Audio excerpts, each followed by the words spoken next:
Hello, YouTube. I am Brick Smith. And as always, it's Kevin, artist Hinkle. Hello. Welcome to Short Sort. Did I cut it? Did I step on you? Did you say short sort? I did. Did I? You did. No. Let me see. What? That was legitimately an accident. My bad, everybody. Are you having flashbacks? Yeah. There we go. There it is. There it is. We'll leave it up there so I don't forget this time. Welcome back to Forever Sorting. Julian is having post-traumatic stress, I guess, from me never returning to shorts. Wait, you're not there? 15 minutes. I'll be back. I only need another 15 minutes and I'll be back. There it is. Hey, everybody, just so you know, very quick disclaimer. If you are sensitive to strobing light effects, please look away. So, hey, everybody, welcome back. Welcome to another exciting episode of Forever Sorting. Thank you guys, as always, for listening, coming back, checking out this ongoing show. Appreciate that. Appreciate your time. Appreciate your support. And this is our last episode for the year. This is our last episode for 2019. If I'm not mistaken. Let's just clarify. This is not the last episode. The last one for this year. Yeah, it's because this is the last one for 2019. Yeah. Because the next one won't be until January 3rd. So right. That is super, super cool. Also insane that we're still doing this. How many years we've been doing it, Kevin? In January will be our third year, everybody. Is that real? I almost don't. Whatever. So hey, that's cool, man. Whatever. Welcome back. Welcome back once again. Guys, if you have any interest, let's knock this intro out quickly, Kevin. Quickly. If you guys have any interest in following me outside of this program, you can find me online on my website at kevinahinkle.com. You can follow me on social media at Mr. Kevin Hinkle, or if you'd like to follow just my artwork as a freelance artist, you can find me at Mr. Hinkle Draws. I definitely appreciate you guys joining me for the ride over there. Appreciate the follow, the comments, the likes. All that means the world to me. So thank you. If you'd like to support me, support my work, you can find me on Patreon. I haven't made a banner for that yet. Y'all figure it out. It's easy to find. Patreon.com/Mr. Hinkle Draws. But I appreciate all the folks over there that do provide me with support for me and my artwork. My patrons do get access to exclusive content I do not post anywhere else. Hey, ladies and gentlemen, I see everything, and I don't see that stuff. It's true. It is very true. And also, my patrons get stuff in the mail. They get actual real life rewards that I mail out to them. It means a lot to me, and I appreciate it. So if you have it within your means, check it out. I appreciate it. In addition to that, there's a comic series I run. Maybe you've heard of it. It's called Bricks in the Middle. It's about Lego fans for Lego fans. You can find that at bricksinthemiddle.com or on social media at BITM Comics. As I mentioned last time, we do have a fully updated merch store on Bricks in the Middle. You can get minifigs, 1x8 bricks that are printed with the logo on it. You can also get enamel pins, as well as 2 different style shirts that you can purchase there. And of course, don't forget, although the monthly subscription service for shirts is no longer a thing, you can still purchase older Lego-inspired shirts that I've designed in collaboration with Bricks on the Dollar. If you head to bricksonthedollar.com, you can find a link to our Amazon store to buy shirts that I have designed that are Lego-inspired for the Lego fan in your life. Maybe that's even you. So check that out. And all that out of the way, thanks for coming back. Julian, how was your Christmas? Good. Awesome. What was your favorite gift? The gift of family and love. I mean, that was probably the best political answer you could have given. But it really was, because the food was bad this year. The food was bad? No, it wasn't having. It had nothing to do with my immediate family. It was the extended family Christmas where the food was garbage. Got it. Gotcha. Yeah. And, dare I say, that's kind of important to you. I mean, I could eat. And apparently in that time you couldn't. No, it wasn't good. I got the dessert were good, but the main courses was like, yeah, they just needed to do better a little bit. Yeah. That's all right though. But no, really, spending time with my children, watching them open their presents, spending time with my wife, hell, even my in-laws and my sister-in-law. I think I hugged my sister-in-law for the first time in 9 years. Well, all right. So she's pregnant, and so I think that's what it was. Is it? I think that's what it was. But honestly, it was one of the best Christmases I've ever had. Fantastic. I did get some presents from some friends and some money and some other stuff, but that was the monies. Well, I mean, you got to keep YouTube going, don't you? Someone's got to buy that StreamYard. I'm just saying.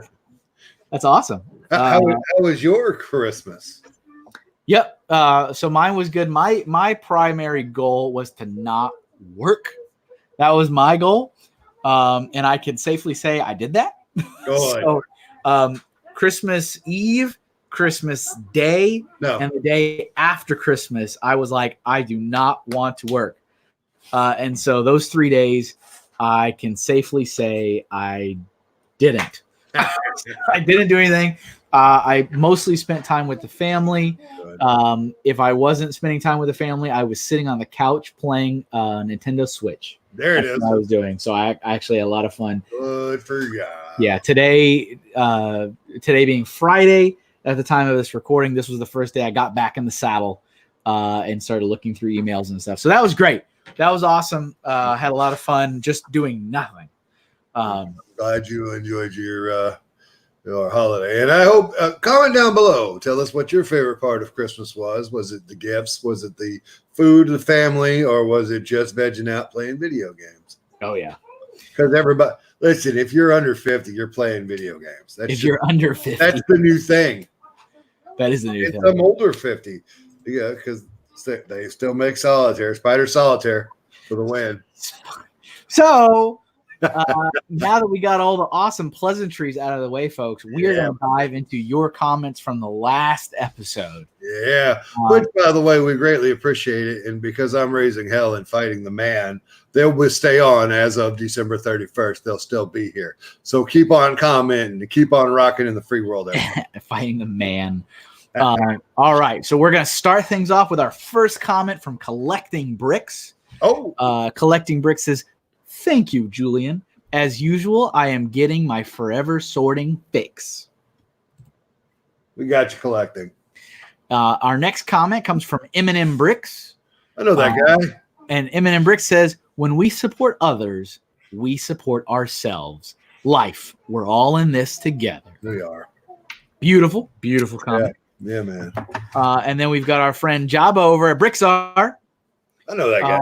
And this comment says, "So, the multi-billion-dollar company thinks our communities are just profit-seeking? I guess Bricklink is going to be killed. Lego, listen to your community. Good grief." Listen, that's some harsh language coming from Bricksar. He don't say stuff like "good grief" too often. It's got to matter, folks. That's severe. And then in reply to that comment, Blockhead UK said, "Bricksar, doesn't exactly fill you with confidence for its future, does it?" Not so much. And I can't remember if we mentioned this on the last episode or not, but there has been, it sounds terrible, but I get a chuckle every time another Bricklink change is announced because so many have been announced. I haven't heard the new one. What's the new one? But I can't remember. It's not mentioned something last week, but okay, yeah, I was like, I can't remember if it was, but they have made changes. No, I think we did talk about this about how not having IP related instructions in the gallery. Yes, and they just updated their January 1st terms of conditions, which I have not read through, but they are out for the masses. And it's just like, if they affect you guys, comment down below and let us know. Yeah, we will talk about it in the next episode if it affects you. You Bricklinkers, by the way, I love you guys. Yes. So as I said, I kind of get A somewhat morbid chuckle out of every time there's, oh, wait, there's another change. You should. I thought nothing was going to change. No, you definitely should. Shame on you, Lego. You know what Lego should do? Lego is do better, Lego. There it is. I didn't even have to look at it. So then in its own separate comment, we have another one from Blockhead UK. Geez, talk about banging your head against a Lego brick wall. Oh, yeah. Initially, I had high hopes for Tanya, but it sounds like she was really just the same as your other managers after all. Anyway, thanks for another interesting installment, and I wish both of you fine gents and your families a very Merry Christmas and a prosperous New Year. I'll be back for another helping of turkey next week. All right. Thank you, Cass. Yeah. Appreciate that. That means a lot. We hope you had a good holiday as well. Yes, thank you very much for that beautiful comment. Absolutely. And the well wishes. Yeah, I would say, not that it's a question, but again, in reflection and thinking back, I really think I only had one really solid manager during my Lego career that I had a lot of respect for. Yeah. I'm trying to think, I'm really trying to reach and go, was there another one or two? Was it your district manager? So my district manager in my retail days, I had two different ones. Right. The first one was okay. The thing is, though, that, as I mentioned in my story, you guys remember he really didn't put a lot of confidence in me. And he was kind of like, when again, my manager had kind of sabotaged me. And so he kind of went with her story, and I don't know how much I can fault him for that, but, I don't know. He was okay, but also he wasn't as active as he should have been. Yeah. And take that for what you will. And my second district manager, she was okay. I didn't really have any major issues with her, but later on, when I kind of developed a different relationship with her, because she was no longer like my boss, but she was kind of a person I'd have to just, collaborate with. Kind of got, I don't know what the right term, drunk with power, maybe. Oh, yeah. And so that was causing some issues. But I mean, also, I don't know if that really counts because that's not my boss anymore. Yeah. But so, I mean, with confidence, I can say that really Jim was the only manager, without a doubt, through my whole 12-year career at Lego, that I was like, that is a person that deserves my respect. And they're a person that actually cares. It actually has an interest in me, has an interest in what they do. That was really the only solid boss. So when the comment, Tanya sounded like she was kind of the same. Yeah, that's kind of the regurgitating theme was like, oh great, it's just like the last one. Oh great, it's just like the last one, and it never really changed. Yeah. You don't think it's changed yet, do you? No. I don't. Only worse. And the thing is that some people are better at other things. It's kind of like that, the age-old concept in retail where it's like you can either have selection, you can have service, or you can have price, but you can't have all three. Right. And you kind of have to choose which one. So I feel like with each manager in Lego, you kind of get some good things and some bad things, but you're never going to get the perfect combo. So you have to be like, oh, this person's actually really thoughtful. And like I said in the story, Tanya was actually very thoughtful in terms of your birthday and your company anniversary, and kind of recognizing those little things. But then not really good at listening to issues that you had. So there's things that are oh, we're good at this, but you're terrible at that. So, but yes, thank you for the comment. Collecting Bricks has a couple more comments. Oh boy. Said Captain Morgan was clearly the co-host. Well, sure. And also, the story doesn't even start until 25 minutes in. I thought this was another read episode. Oh, is that what we're calling those? The read episodes? I kind of like it. That's what we're calling them. I think we should call them the read episodes. The read episode. And then we got a comment from Dude20, who said, where's the sweater, Kevin? I love it. Good one, guys. Y'all have a merry little Christmas time. Keep up the good work. And I have lost track of how many exclamation points are on the comment. Hey, Kevin, we need to address the elephant in the room on that one, buddy.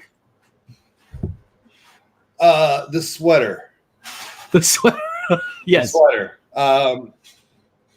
You just might as well do away with the word business, Sigfig. Oh, and the Anton? Huh? Yeah, come out with a 2.0. It's over. I wonder if, the President Business torsos are not easily found anymore on Bricklane. Right. So maybe. Listen, they're on the Build-A-Fig. They're readily available. So, okay, hopefully they're not super expensive then. They're on the Build-A-Fig. Yeah, but that's expensive. Listen, Kevin. You don't listen, folks. Go to your Lego store, buy 10 or buy the 15 pack. Just get the torsos. Yeah, send them to me, and I'll give them to Kevin. That's a very interesting. Well, I'm going to see you in like a week and a half. I mean, it's going to be Brick for Alabama in like a week. We're there. We're on top of it right now. Yeah, that's a good. It doesn't matter. Like, I made this. I made pie. It'll be good to give Kevin in 5 days. And by the way, this is a brand new sweater I got for Christmas. So very nice, very nice. I got a shirt that matches my work shirts. Nice. But when I'm off work, I can wear a shirt that looks just like that looks like you're. That's wonderful. I'm so excited. Scott H510 says, "Merry Christmas, guys! All the best in the new year." And Brick Blaze said, "Good one, guys. Keep up the great work. This is not copy and pasted." Nice. That's my boy. Thank you. So that was everything we had posted on the episode from last time. Hang on. Before we go on, I want to address another situation. Another elephant? Yeah. Brickhead family. Nick. At the point when you get to this point in the episodes, you have now. This is the day you said you were 20 behind. That's true. He did say this. Welcome to episode 58. He is very behind. Do better. We don't take it personally. We only take it personally. That's it. You're gonna hear about it, buddy. Yeah. So something that actually, so this is like super well timed. But so collecting bricks was in my stream this morning, which has very little, if not anything, to do with Lego. And asked me a question about my career, which was, "Hey, you're an artist. Have you ever thought about doing that at Lego?" And this is something that I know Julian and I have talked about before. Did. And at length. Yeah. And it's one of those things where it's almost dangerous for us to have a lot of those one-off conversations, because then I assume, or my memory tells me, Kevin, you've already discussed this in the show. When that's not the case. But he's not the only one. I do it to him too. Yeah. He'll be like, "Did we talk about that?" I'm like, "Yeah, sure we did." And then we don't. Yeah, that happened actually. Didn't that happen 100% one time where you were you insisted we had already discussed it, and then in the comments people were like, "Julian, we've never discussed that." This is one of those situations, kind of reversed. Kevin, it's on Kevin this time. Yeah. But I'm not. So yeah, collecting had asked, have you ever, or did you ever consider doing what you do, illustration and art for the Lego group? And absolutely, in a number of different ways. So one of the ways that you guys know from listening to this program was the very, very first time I tried to get into the creative field at Lego, which was at Lego Universe. So that was when I got wind that the massive multiplayer online game that is known as Lego Universe was being created in little old Louisville, Colorado. Unbeknownst to me and unbeknownst to many people. But that's awesome, by the way. It was kind of insane. It's still like an insane, array of events that led that all together. But they had a pretty robust team. They had about 200, I think, people in total that were at that company, which was Net Devil. And I walked by the desks of the concept artists. And the concept artists were doing stuff that I thought was absolutely fascinating, and I still think like that's someplace I would really, really love to explore. Is concept art. And concept art is when, you have, hey, we need a bad guy. Draw us a bunch of bad guys. And you sit there and you can just have fun. This is kind of, for any Star Wars fans, this is the Ralph McQuarrie. This is the George Lucas says, Ralph, I want giant space vehicles. And he just draws, that's what he does. He just draws and paints all day. And it's like, here, I've created you 500 different versions. And, George goes, I like that one. And then that turns into the AT-AT you see in the movie. Concept art is fascinating to me. Yeah. And it seems like it's the most like the most free creative endeavor, because you get a brief and you get a thing you need to do, but you can just pump out pieces of artwork and then the team will take it, whichever one does the best in the focus testing or does best for whatever, and then a different team develops it and pushes it forward. So I, went to, and I'm pretty sure we talked about this before, but I actually had a meeting with NetDevil. I was a little confused at the time because I thought it was Lego, but at the time it was NetDevil, so I wasn't applying to work at a different role within Lego. I was actually applying to leave Lego and work at NetDevil, which was not my intentions. What? But that's because that was before Lego bought NetDevil and then laid off all the people that work there. Whoop. So hold on. Lego would never do anything like that. They would never do anything such as that. They would never do anything like that. So went in, I portfolio. They liked it because I did have a lot of Lego artwork, and so that was like, whoa, what do you know? We're working on Lego things. This is really good, and you already work for Lego, so you have Lego DNA, and you kind of know what the aesthetic is. But I didn't get anywhere further in that interview process because I did not know 3D. I didn't have any experience with Maya, no 3D studio software. That was I made in college. I was given the option to pursue 2D or 3D or both. Of course, both means more time in college. So and I was like, 3D equals 5D, right? Yes. Okay. I studied the ancient art of 5D. And so I just didn't. And I still don't really have any regrets about that. I prefer for myself 2D hand-drawn. I have a ton of respect for 3D, and I think there's some wonderful stuff you can do with it. But so that didn't go anywhere. That was like my first, attempt to get into a creative Lego-related field, and it didn't work because I didn't know 3D. So what would have happened? What do you think would have happened? And I know we just talked about it a little bit, but what would have happened if you had been hired? Do you think that Lego would have taken over and laid you off just like they did everybody else there? Well, so I can only base on what happened to the people. I'm sorry. Also, part two, would you have left Lego for NetDevil? Yeah, I don't know how to answer that question. Oh, I got it. Because honestly, that was at a time, like if we were to rewind back to that time in my life, that is when I was either right on the cusp of graduating or I had just graduated. You know what it's like, bright-eyed, bushy-tailed. I got a degree. It's time to use it. Like I want to be an artist. Well, by the tail. Yeah, I want to be an artist. I want to make money. I don't know if at that point I would have been as devoted to Lego. I know it wasn't exactly what I wanted. I wasn't like, oh, I want to leave Lego because at the point I was still like, oh, it's a great company. They take care of me. I get a check every week, and I've already been put so many years in. So I can't give what I would consider an honest answer on what I would do. It was a very different time back then. So if I had taken the job, I can only assume, based on what I know about the people that were there, is I would have been hired on as a concept artist. I would have done whatever they wanted me to do. NetDevil would have been purchased by Lego in whatever year that was, 2009, I think. That's crazy. So then I would have left Lego and I would have become a NetDevil employee, and then I would have become a Lego employee again because Lego bought NetDevil.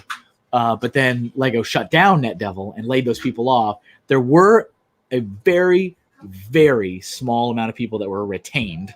Yeah. One of them was one of the concept artists at Lego Universe. Oh. So he was retained, but he had to move to Enfield, Connecticut. So, I mean, there's a chance that I could have been one of those people that's like, you can keep your job as an illustrator and you'll come work in Enfield, but you got to move to Enfield. Which again, this would have been from Colorado to Connecticut versus Colorado to Arizona to Texas to Connecticut. So again, I have no idea in my mental state back then if I would have been more up for doing that. Yeah, I don't know. He was still a kid back then. Yeah, totally. For all intents and purposes. But here's the other thing though, is that person that was retained and moved to Enfield to continue doing illustration was then laid off in 2017 because along with thousands of other people. Sure were. And that was a pretty blanket move by Lego to lay off a lot of their creative folks in the what they call the creative marketing agency, the people that do illustrations and graphic design for the magazines and stuff like that. So I feel like the journey could have been very different, but the end would have been the same. But that was the first time. Now fast forward to kind of actually where we are a little bit in this tale. As you guys know, when things started falling apart in the community team and Tormod was really letting me down as a director, and I was having just bad manager after bad manager, I was like, you know what? It's really time for me to get out of this team. I'm very discouraged, very disheartened in this team. Yeah. And so time to get out of Dodge. But I really, really wanted to stay at Lego. I had put so many years of my life into this company. And so I wanted to stay there. So I did start looking for any type of role, not necessarily artist related, but I was definitely looking at the artist related roles. Well, you know, what's that? I said, why wouldn't you? You got a thing. And the thing is a lot of times there weren't roles posted very often, because most of the creative work was in Billund. And so, I mean, that's where you have the giant team of 1,000 people that are working on all kinds of creative stuff. Enfield did have a small creative area, about 75 people compared to the 1,000 in Billund. Wow. And so, it's one of those things where nobody ever left, so it was like trying to be a master builder in Enfield. You've got 6 and there's always 6 and you got to wait for one to retire. Wow. And so I was always looking, but there was nothing ever posted in the US. It was usually posted in Denmark. I was like, well, I'm not moving to Denmark. So that's happening. But I was also looking at other roles. And this is kind of relevant to where we are in the story, because as you guys know, I'm very disheartened. And so, yes, I was looking at the jobs constantly. Yeah. And I was like, what other roles can I get out of here? I got to get out of this team. And I was looking at things like brand marketing. I was looking at event marketing. I was looking at retail. I was looking back at retail. But not on the store level, on the corporate level. Oh. So I was looking at different types of retail director, not like support staff for the leadership of retail. Yeah. I mean, I was just looking for everything. And I got to a point where I was just so desperate to get out of there because I really felt like something was going to give. Yeah. Like if I don't get out of this team, something's going to blow up. But I did finally, it was like the skies parted. And there was a job posting for graphic designer. And it was based in the United States of America. Holy crap. And I was like, oh goodness, I have to do this. It must be done. So I spruced up the old resume. I polished up the old portfolio and I applied. I did not tell my manager. I don't even remember who my manager was at the time, whether it was Keith or Tanya, or I don't know. But I wasn't interested in telling them because it was none of their business. So I applied for it. And you got it. And everyone lived happily ever after. And you guys know there's kind of this process with Lego recruitment where the first interview is with HR, the second interview is with the hiring manager, the third interview is with a second opinion on behalf of the hiring manager. So I had a meeting with HR, and they were like, "Oh, tell me why you want to do this." And that's, you know, and the ironic thing is, HR is like, "Well, this seems like quite a dramatic departure from community." I'm like, in reality, community's the dramatic departure from my life. There it is. Kevin is, and that's the thing that's fascinating is I have been an artist my whole life. It's like, yeah, I took a job at a Lego store because I needed a job while I was in college, going to art school, because you got to pay the bills and provide for your family, and you need a job. And I thought, wow, working at a Lego store seems pretty fun. And so I did that, and then that was a solid job, and I performed and got promoted and got promoted and got promoted. And then, you know, I was not having any luck getting a job in the field. And I moved, took on another promotion, moved to Arizona, moved to Texas. You guys all know all this. Yeah. And so, but you know, the funny thing is that still, like I've said, my whole family was like, "Kevin, aren't you ever going to be an artist?" There it is.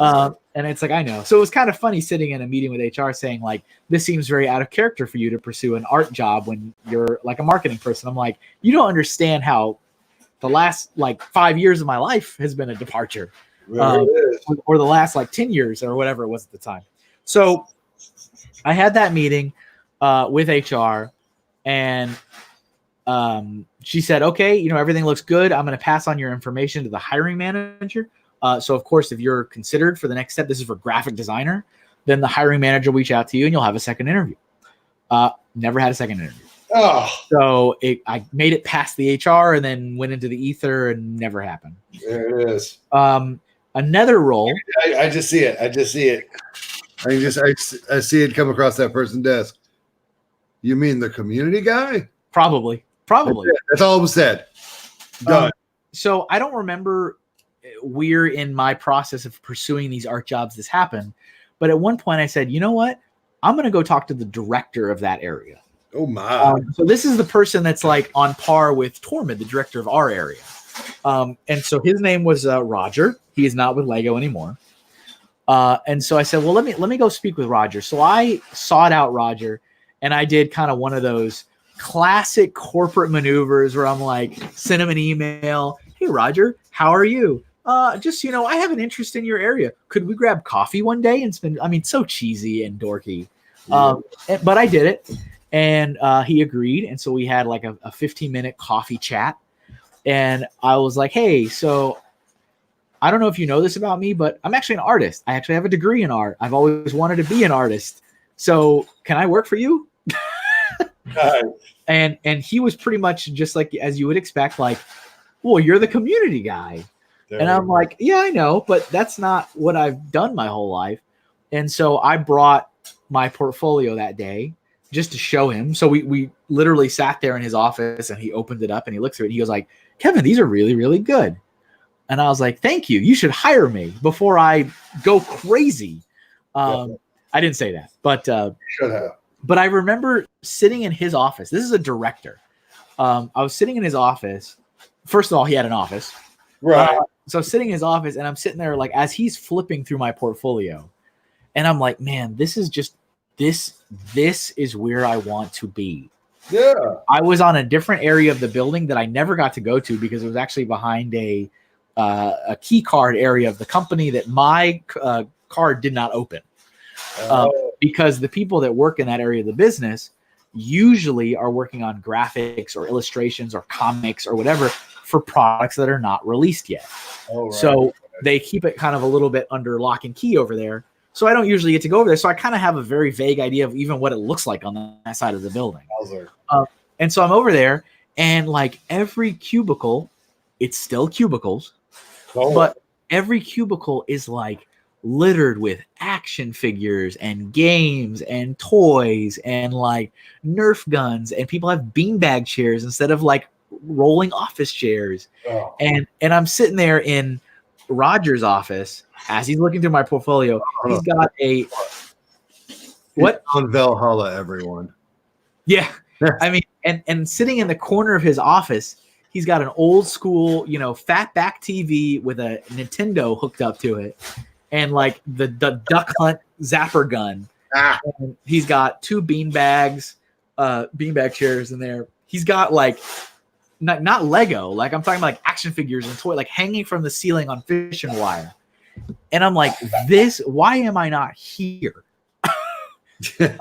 Like, honestly, why am I not here? So he's going through it. He's like, oh, these are really, really good. And at the time, again, I don't remember exactly where in the timeline this happens, but he's like, well, we don't have anything open right now, but I would really like to consider you. So this is what I'm going to do for you.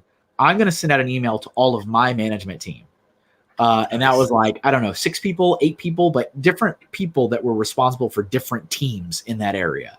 So somebody that was responsible for graphic design, someone that was responsible for illustration, all the different things. Yeah. And he sent an email to all of them. He said, hey, everybody, you guys all know Kevin. He's the community guy. We work with him all the time for anything fan related.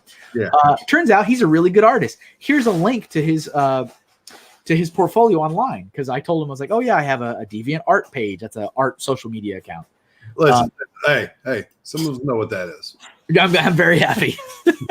So like he shared a link to those to the management, and he's like, check out his work here. Everybody, let's try to like do what we can to involve him so that he can kind of develop a personal development plan, kind of integrating himself over the years into our area of the business. So if something opens up, we can hire him. There you go. And I was like, bless that man. That is a wonderful thing to do for somebody. And then from like that retired, Tormund saw that and destroyed Roger and fired him on the spot. Well, I mean, that is exactly like, as I mentioned in the story, what people were doing with me. Like, oh, I have aspirations to work in the community team. Is there anything you do to help me? Yeah. That's like, except this was happening for me with, the art department. And I could not. And you got the job and you lived happily ever after. And everyone lived happily ever after. So I could not have been. Oh, no, that's not it. I could not have been more thankful for him doing that. That is cool stuff. So he sent the email out. I was CC'd on it. Did he ask you about Bricklink? Bricklink? Did he ask you about Bricklink? No. Okay. No. And so yeah, he sent that out, and I was copied on it. And I was like, all right, this is exciting. Like, I'm going to put together something. And not one of those managers replied. And so I'm like, okay. So like the director is sitting there going, I like your stuff. Let's get you involved. I'll talk to the people that report to me to see who might be able to help you or guide you or even speak with you. None of them reply. So I was like, okay. I mean, again, I don't want to like go in holding that against people or being like, do you guys like not like me, or I don't know what's going on. Are all of you busy? I don't know. Play Nintendo with their zapper guns. Maybe.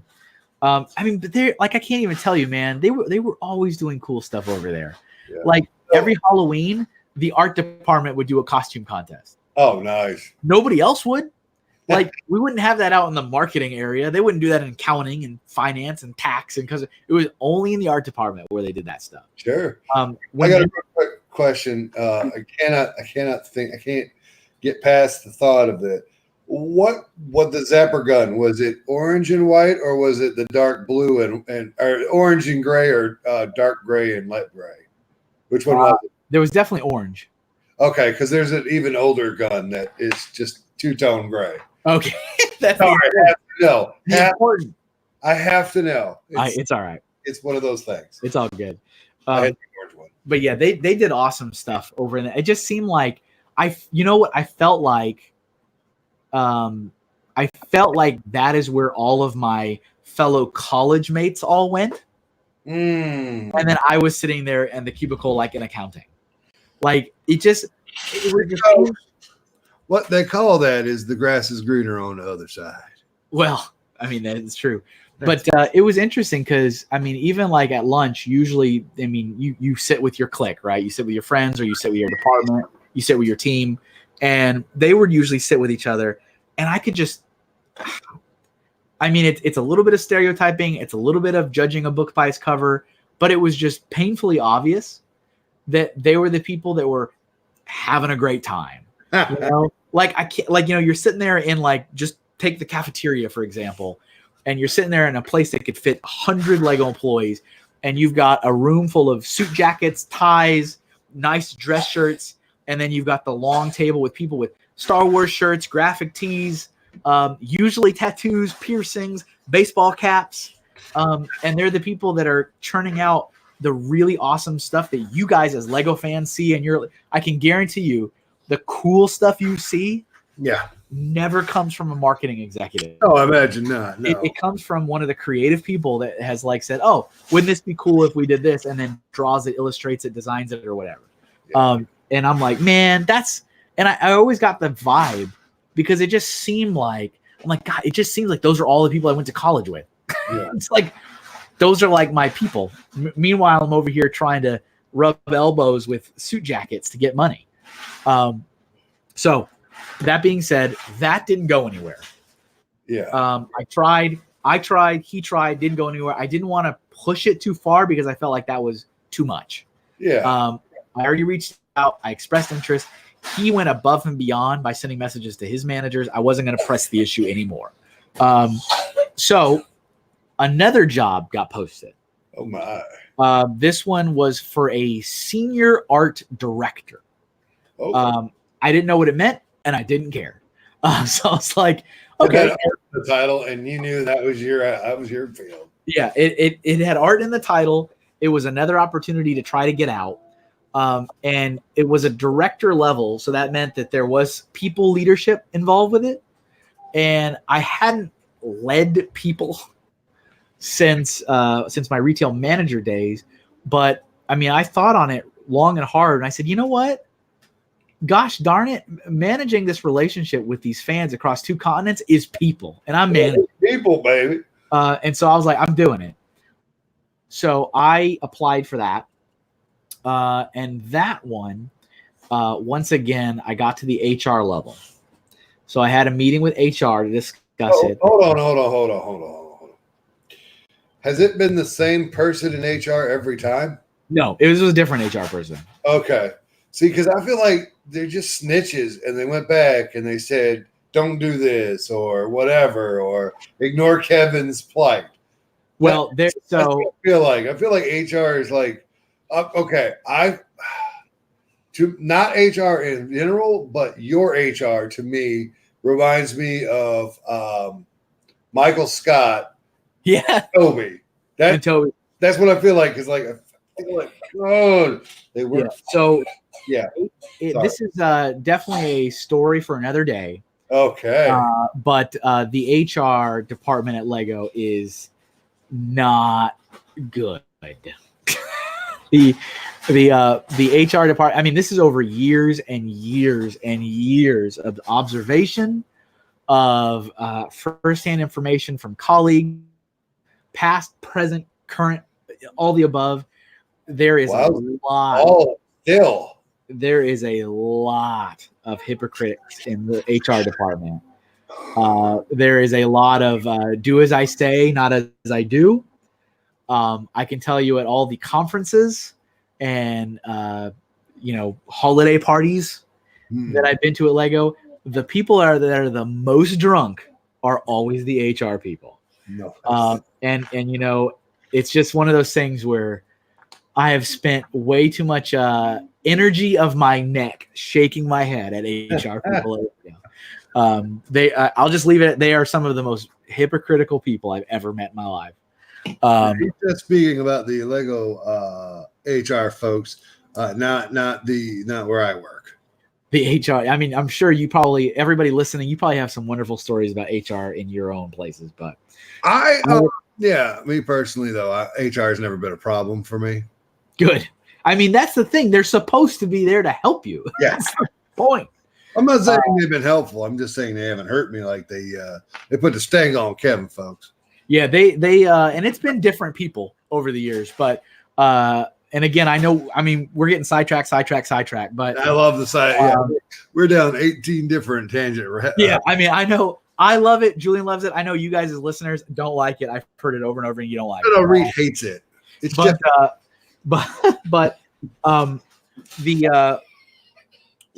just so you guys know, in case you're thinking you're crazy, my son is in here. He is coughing. He is playing. So if you keep hearing random coughs or there's a human being in this room with me. So I know people might be like, what's that sound? What's happening? Freaking chair. Oh, the stupid chair. Yeah. So when I was at kind of my peak problems with Keith as my manager, I actually got so incredibly frustrated and so incredibly upset that I did do the whole, like, I'm going to HR. And I like stood up and marched myself over to the HR department. I'm taking my boat and I'm going home. And I had a meeting, and I reached out to an HR rep, and I sat down and I said, what do I do about this? Because I feel totally disrespected by this man. And I want to know, your HR, you're supposed to help me. That's the whole point. Yeah. Like, what do you recommend? What should I do? And, you know, they're always like, well, you know, you can talk to us in confidence. And that's what I was told. Like, well, don't worry, you know, we're not going to tell anybody. Oh, crap. And the first thing they did was tell everybody. Yep. And I was amazed. They not only told my boss that I came to, and this is the thing, is I wasn't coming to them to be like, look, let me tell you about this guy. I said, like, this has happened. Here's the problem. I need help, and I need tools from you to help me to deal with this situation. I don't know what to do. Kevin, that makes good sense. And they said, oh, sure, you know, we'll help you. We'll give you some stuff. And don't worry, this will be held confidential between us. They went straight to my boss and told him that I did that. Nice. And so my boss, of course, wanted to talk to me about it shortly after and said how inappropriate it was that I went to HR to talk about him. Yeah. And I'm like, honestly, can you blame him? No, but the whole point. But can you blame him? The whole point is that's what they're there for. Like, oh, yes. We got a third hand. I'm glad you announced that your son was there. Yeah, all of a sudden. But so, you know, it was like, you know, we had a breakdown of communication, and they helped me in that situation. They did give me some tools, and I'm like, okay, I'll try that, and I'll talk to them about this. And, you know, I was told this will be confidential between us. And then they just run straight to my boss. And I was like, wow, you guys are totally hypocritical. And so, of course, he took that the negative way. Yeah. And I would say there's probably, I mean, you could probably pull any HR handbook off the shelf, and it'll tell you, hey, if your employee has an issue and comes to us and talks about it, you can't reprimand him for that. Right. And somehow magically I got reprimanded for that. So that's great. Bless your reprimanded heart. Yeah. And so it's just like stuff like that I'm just like, are you kidding me? So, like I said, story for a different day. Not a fan of Lego's HR department. So getting back to, we'll just have Forever Sorting the HR edition. No, probably not. That sounds like a dangerous route to go. I want to. I know you do, and I don't. So back to, I applied for this art director role, and I got to HR again. This is a different person. And she goes, this is HR. This is not even the hiring manager. Right. I don't think you're right for this job. Right. And I'm like, oh, well, shoot, I have no chance then. Right. And so she said, what makes her qualified to decide whether or not you're qualified for an art position that you have a degree in? I don't know. Check, please. Yeah, it's you know, they're kind of their main job in hiring of a new role is really kind of to just weed out the people that have no business applying. From like people that are like, oh, you know, you've checked all the boxes, you're literate, you're, you know, got a good head about you, move on to the next stage. So, you know, there's a problem if HR is like, nope. And I was told nope. And I was like, well, that's so weird, but whatever. Okay. I guess this is just how. And HR had never told you no before. No. You know, so this was like, all right, whatever. I guess there's something I don't know. But here's what was really, really bizarre. So this HR lady, and she was a new HR lady. She had just started. She said she was like a month into the job. She's like, I don't think this is a good role for you, but I just got another role in this department that I'm going to be posting at the end of this week. So it's not even live yet. And I know you would be perfect for it. And I'm like, okay, what is it?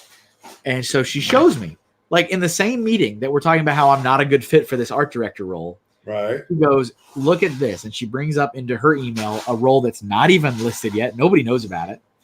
and it's for a senior art manager, I think, or senior art designer, something like that, for events. So this is for things like Comic-Con. This is for things like the road truck tours, like somebody who's involved with designing the way things look at all these traveling Lego shows and stuff. And I'm like, holy smokes, you're right. That sounds perfect. Like, I've got 6 years retail experience. I've got, again, I don't know how many years we're in the story, 4 years, 5 years, 6 years of marketing experience. Right. I have traveled to 50 shows across the country that were, and I know what fans like. I have gone to Lego shows, like kids said. Like, I don't see how I could not be a perfect fit for this job. Right. And so she's telling me this ahead of time, saying, you need to apply for this because this is a perfect job for you. Interesting. And I'm like, well, thank you. So she's giving me this heads up. She goes, I'm going to post it at the end of the week. Yes. I don't trust her. Well, so I don't this part, everybody. I just don't trust her. So I leave that meeting kind of in a weird, mix of emotion, because I'm told that don't even bother trying for this art director role. But hey, here's this perfect thing that I'm going to give you a heads up on. You should apply for it. So I guess I'm okay. I don't know. So I leave. I wait. The role goes up on Friday, and I apply just like that. I'm like, done. This is in the bag. She told me I needed to apply. I didn't even know about this job until she told me. Right. And the best part of that one is I didn't even get to the HR portion of that one. I applied and was immediately got the thanks but no thanks rejection email. And I was like, huh. How in the world? I'm like, that really doesn't make a lot of sense. Who sends that email? That's usually an automatic robo email. Okay. So that's either HR or the hiring manager can go into the system and just check a little box, and the robo email will go to you. And it'll say, thank you for applying to work at the Lego Group. We value committed individuals like yourself, whatever, Wow. And then they go, at this time, we don't believe, whatever. So I got that, and I was so incredibly that one. That's the one that hurt. Yeah. I applied at Lego Universe, didn't work out. Yeah, I did the graphic designer, didn't work out. I was like, hey, I should be a director. They said, don't even bother. But hey, here's a heads up. This is for you. And me getting the auto rejection email from that one. Yeah. I was so this is really in this dark era for me at Lego. Yeah. This is I am at wit's end with the community team. I feel like I am losing my mind with how much workload I have and how, flat how miserable I was. Sure. And I'm getting no support from anybody. I'm constantly living on the road. And I'm desperately trying to get out, and I feel like I can't get out. And so I feel like there's no other way except crash and burn at this point. There's nothing I can do except crash and burn. I kind of remember much later on, I'm talking months and months later, if not years later, that role that the HR lady's like, oh, that's meant for you. Yeah. The hiring manager for that role already knew before the role even went up who exactly he wanted for that role. Oh. And that was one of those you have to jump through the hoops kind of thing. Which happens at Lego quite a bit too.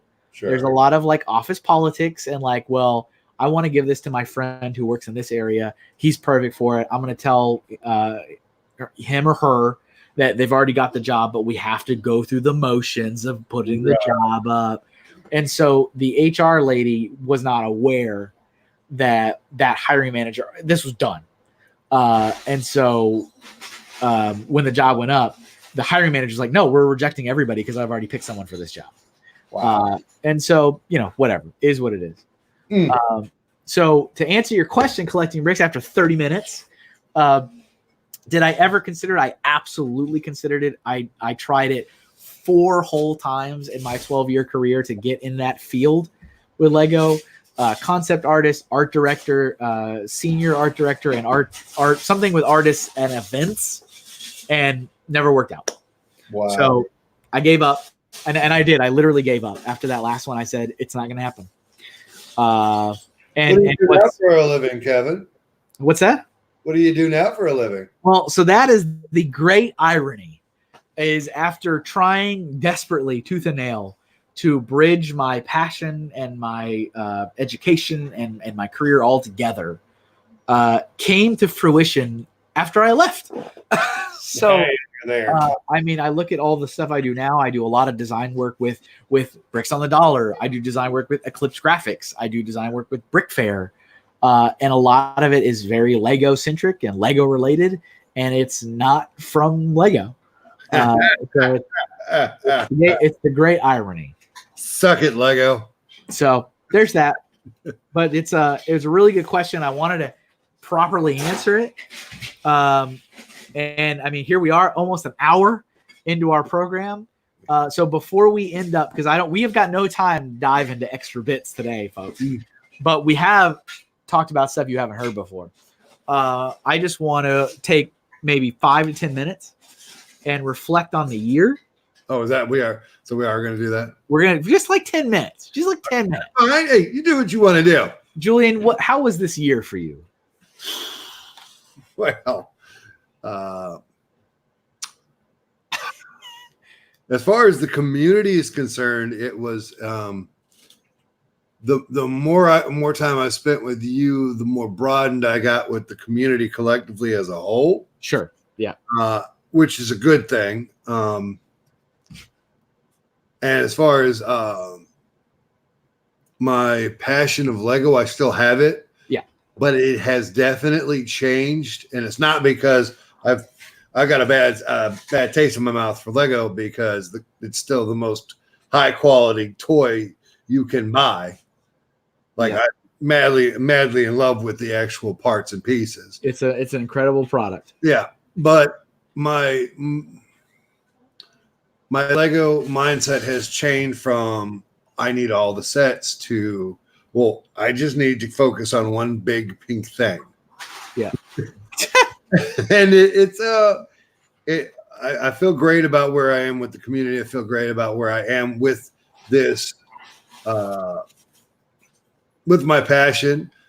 And yeah. I'm enjoying ushering in the new A-Falls and the new older T-Falls or whatever. Yeah. And really teaching them what I know, what I've learned over my years, and still reminded daily by the gurus like Kevin and Jabbo and those other ones that have been around, Brick Trade, who've been around forever and 2 days, and really looking down, looking what they're doing, where they came from, and what they're doing now, and realizing that it's just a rite of passage. The longer you stay in the hobby, you turn into not a senior A-Fall, but like somebody who's almost from the child mentality of it when I first started, to the inner workings of Lego Bricklink and how Soho Bricks is tied into everything.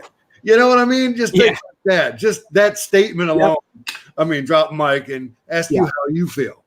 Yeah, I know. I mean, I have also really enjoyed, more than I probably say, but I've really, really enjoyed watching the different ways in which the areas of the community that I'm aware of start to connect. And it very much is just start, because it is nowhere near even the midway point. But like, if you take a example, that's what the word I was looking for. A recent example is if you look at just the Secret Santa gift exchange, which I know Brick Lover 18 has done many years in a row, whatever, like 5 years, 6 years, whatever, like that. 5 or 6 years deep. Yeah. Yeah. And there's been some awesome people from the YouTube community participating in it. But I look at this year and how I invited David Pagano in there, and I got Victor from Eclipse Graphics in there. And I'm not trying like, oh, I'm taking credit, but like, I'm sitting there looking at these parts coming together, and I'm like, look at this. This is beautiful. Like, this is like, next year, Kevin, though, you and me, we're going to get all the Twitchers to do it too. We're gonna keep going. Hey, and if you're listening to this, Brian Saviano, yes, you are going to be in the YouTuber Secret Santa next year. Whether or not, I'm just going to sign you up. So you might as well just participate on your own. Hey, there you go. He knows what I'm talking about. But so that's been beautiful. There's been another year of shows. It's incredible. I mean, the year's gone like this, and it's like, this year we had, I had Brick Fair, Alabama. I had Brick World in Chicago. I had Philly Brick Fest, Brick Fair, North Carolina, Brick Fair, New Jersey, Brick Fair, Virginia, Bricks in the Six in Toronto. I don't know how I can afford to go to these. I probably can't. No, probably not. But I had Brick Fair, Alabama, and I had Philly Brick Fest. But hey, it's all good. Normal a fall. It's all good. It's all good. Also, this year, this was my first year ever of streaming. I started streaming on my own in January of 2019 after perfect timing. My son is done with work. I had been participating in like Julian streams and a bunch of other people's streams to kind of learn and see what it's about. And this was a lot of fun. I'm going to keep going on my own, but it's been, I can't believe I've done it for a year. I've been doing this. Yeah. This is my, I think my first stream was in 2014. Yeah. So, it's great. Whatever. It's great though. Happy first year, Kevin. Thank you. I'm glad you had somebody like me to teach you the ropes. So you guys out there, thank you again for listening to this program as long as you have. God bless. Hopefully all of you guys have a wonderful new year.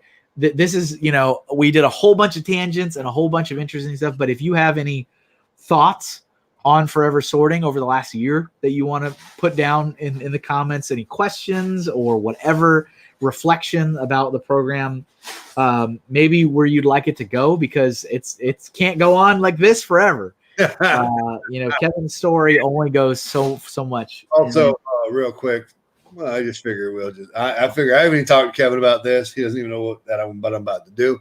But I'm like, how about this, Kevin? How about this? After we get done with your story, we do Jabbo. Sure. Hey, I'm all about it. Huh? I'm all about it. We'll just have a sit down with him for 6 weeks, 2 months, get his whole story, maybe another year. What do you say, Kev? Another year. All right, everybody. All right. From all of us here at the Forever Sorting HQ. There it is. There's Julian right over there. And there's Kevin right there. Bye. Remember, got to sort those bricks. Bye, everybody. Happy New Year.